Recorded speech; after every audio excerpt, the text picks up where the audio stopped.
میرا نام doctor Samuel گل ہے اور میں new hope for the world کا بانی اور چیئرمین ہوں۔ آج جس ٹاپک پہ میں بات کر رہا ہوں اس ٹاپک کا نام ہے خدا کا غضب اور پرانا عہد نامہ یا عہد عتیق۔ غالباً آپ نے ہسٹری چینل میں اسرائیل کو دوسرے قبائل کے ساتھ جنگ کرتے دیکھا ہوگا، جس میں تشدد اور خون ریزی کے چونکا دینے والے بھیانک مناظر کو دکھایا گیا ہے۔ یہ مناظر بہتوں کے لیے ٹھوکر کا باعث ہو سکتے ہیں اور ان کے ذہنوں میں سوال پیدا کر سکتے ہیں کہ خدا نے کیوں اسرائیلیوں کو حکم دیا کہ وہ کنانیوں کو ان کے ملک سے نکال دیں یا مٹا دیں۔ ڈاکٹر پال کوپن اپنی کتاب کیا خدا ایک اخلاقی راکشس ہے میں کہتا ہے بدقسمتی سے مسیحی ایسے موضوعات اور نتائج کا سامنا کرنے سے ہچکچاتے ہیں، کیونکہ جب ان بے خبر مسیحیوں سے ان متون ٹیکسٹ کی وضاحت کے متعلق پوچھا جاتا ہے تو امکان ہے کہ یہ ان کے ایمان کو ہلا کر یا جھنجھوڑ کر رکھ دیں، یا پھر ان رکاوٹوں یا مزاحمتوں میں سے کسی کو نہ ہٹانے کا موقع گنوا دینے سے کوئی مسیحی کسی دوسرے کو مسیح پر ایمان لانے سے روک دے۔ دونوں طرح سے جو نتائج واقع ہوتے ہیں وہ آج بھی انبیاء یسایہ اور ہوسیہ کے کلام سے ظاہر ہیں، جب انہوں نے کہا میرے لوگ عدم معرفت سے ہلاک ہوئے، ہوسیہ 6:4 آیت۔ اس ساری بحث کا خلاصہ اس طرح پیش کیا جا سکتا ہے: نمبر 1، مسیحی نسل کشی کی مذمت کرتے ہیں۔ نمبر 2، خدا کا کنانیوں کی نسل کشی کا عمل ایک الہی حکم تھا۔ نمبر 3، لہٰذا مسیحیوں کو خدا کے نسل کشی کے حکم کو دینے کی وجہ سے رد کر دینا چاہیے۔ نمبر 4، اس طرح کی سوچ دور حاضرہ کے ملحد ریچرڈ ڈاکن اور مرحوم کرسٹوفر ہیچن اور سیم ہیریس کی سوچ سے مماثلت رکھتی ہے۔ ڈاکن کہتا ہے عہد عتیق کا خدا دلیلی لحاظ سے افسانوں کا سب سے زیادہ ناخوش کردار ہے۔ یہ اس کا رشک اور فخر ہے۔ وہ بے رحم، غیر منصف، معاف نہ کرنے والا قابض، انتقام لینے والا، خون خوار، نسل کشی کرنے والا، بد انتظام، ہم جنس پرستوں کا مخالف، نسل پرست، شیر خواروں کو ہلاک کرنے والا، اپنی ہی اولاد کو قتل کرنے والا، وبا لانے والا، احساس سے برتری کا شکار، ہم جنسیت کی لذت کا مخالف ہے۔ وہ ایک خوفناک اور غضبناک خدا ہے۔ ہیچن، کنانی بے رحمی سے اپنے گھروں سے نکالے گئے تاکہ ناشکری اور باغی اسرائیلی نسل کو جگہ نصیب ہو سکے۔ سیم ہیرس بیان کرتا ہے کہ اس کا مقصد عقلی اور اخلاقی مسیحوں کے ڈھونگوں کو ان کی سب سے زیادہ پابند صورتوں میں فنا کرے۔ در حقیقت بت پرستوں کو ہلاک کرنا خدا کی لازوال حکمت کی عکاسی کرنا ہے۔ ایسی سوچ لوگوں کو خدا کے کلام کی سچائی کو رد کرنے پر مسلح کرتی ہے۔ جب ہم اس مسئلے پر بات کرتے ہیں تو ہمارے فہم کی محدودیت واضح ہو جاتی ہے، سوالات قائم رہتے ہیں اور اخلاقی یقین ہم سے دور ہو جاتا ہے۔ جیسے کہ کوپن کہتا ہے، میں صبر، حلیمی اور فراخ دلی سے یقین رکھتا ہوں کہ ہم ان پانیوں کو بڑی مہارت سے نیویگیٹ کر سکتے ہیں، اور ڈاکن اور ہارس کے جوابات سے کہیں بہتر مطمئن جوابات تک پہنچ سکتے ہیں۔ اس سے یہ سمجھنے میں مدد ملتی ہے کہ یہاں واقعہ ہی ایک معروضی آبجیکٹیو اخلاقی معیار ہے جو صرف خدا خود ہم پر ظاہر کرتا ہے، لیکن آج کے دور میں مشہور تصور یہ ہے کہ افراد اس بات کا فیصلہ کرتے ہیں کہ کیا صحیح اور کیا غلط ہے، غیر ربط منطق کے باوجود خدا پر الزام لگا کر ماورائی اخلاق کے وجود کا ہی انکار کر دیتے ہیں۔ کچھ لوگ دلیل پیش کرتے ہیں کہ معاشرے کو درست اور غلط کا فیصلہ کرنے کا اختیار ہے، جبکہ سادہ سی سوچ کے ساتھ اس دلیل کو رد کیا جا سکتا ہے، یہ پوچھ کر کہ اگر انسانی غلامی اخلاقی طور پر ٹھیک ہے اور معاشرے کے زیادہ تر لوگوں نے انسانی تاریخ میں اس کی اجازت دی ہے یا نازی ہولوکاسٹ کی منظوری دیتے ہیں، تو اس کا قطعاً یہ مطلب نہیں ہے کہ یہ ٹھیک ہے، کیونکہ ہمیں یہ دیکھنا پڑے گا کہ William Wilberforce, Corrie ten Boom اور خود یسوع مسیح اس اخلاقی اکثریت کے بارے میں کیا کہتے ہیں۔ کچھ کا تو یہ خیال ہے کہ اخلاق ہمارے ڈی این اے میں شامل ہے، لیکن آج تک کسی نے بھی اخلاقی کوڈ کی ڈی این اے کے سٹرینڈ کی ساخت میں موجودگی کو ثابت نہیں کیا۔ مائیکل روس ملحد فلاسفر نے اپنے چونکا دینے والے اعتراف میں ایمانداری کے ساتھ اس کا اظہار کیا ہے۔ اخلاق ایک فریب ہے جو آپ کے جینز نے آپ کے اندر رکھا ہے، آپ کو ایک سماجی تعاون کرنے والا بنانے کے لیے، جس سے ہم یہ نتیجہ اخذ کرتے ہیں کہ خدا نہیں ہے۔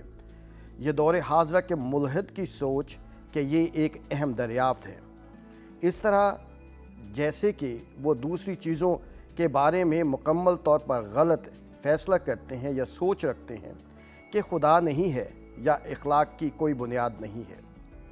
مرحوم ہورڈ بیالوجسٹ اسٹیون جے گول نے کہا، ہم اب بھی قدرت کی کسی تعمیری حقیقت سے اخلاقی پیغامات حاصل نہیں کر سکتے۔ قدرت اس امر میں ہماری کوئی مدد نہیں کرتی، لہٰذا ہم قدرت کو اپنی اخلاقی ہدایت کے لیے استعمال نہیں کر سکتے۔ اگر اخلاق واقع ہی جینیٹکس پر قائم ہے تو پھر درست ہے کہ اخلاق ایک فریب ہے، لیکن جینیٹکس اچھے اور برے کا فیصلہ نہیں کر سکتی۔ لہٰذا یہاں تشویش کی بات یہ ہے کہ نئے ملحد کیوں یہ دعویٰ کرتے ہیں کہ قدرت ہی سب کچھ ہے اور اس پر بحث کرتے ہیں اور پھر یہ کہتے ہیں کہ قدرت سب کچھ نہیں ہے۔ روس مزید کہتا ہے کہ میں نے تحریر کیا ہے کہ گاڈ ڈیلوژن، جس کا مصنف ڈاکن ہے، نے مجھے ملحد ہونے پر شرمندہ کیا ہے، اور میں دوبارہ پھر یہ کہتا ہوں، میں یہ بھی کہتا ہوں کہ مجھے نئے دور کے ملحدین کی تنقید کو مرکز بننے پر فخر ہے۔ وہ ایک تباہی ہیں اور میں ان کے لیے جو یہ کہتے ہیں صفحہ اول پر ہوں۔ خلاصہ کے طور پر سب سے پہلے تو ہمارے پاس اخلاق کے لیے معروضی آبجیکٹیو معیار ہونا چاہیے۔ دوم، ممکن ہے کہ نئے ملحدین کی فلسفی سے مسیحیوں کی بڑی تعداد متاثر ہوئی ہو، یہ نتیجہ اخذ کرتے ہوئے کہ خدا کی عدالت غیر منصفانہ لگتی ہے۔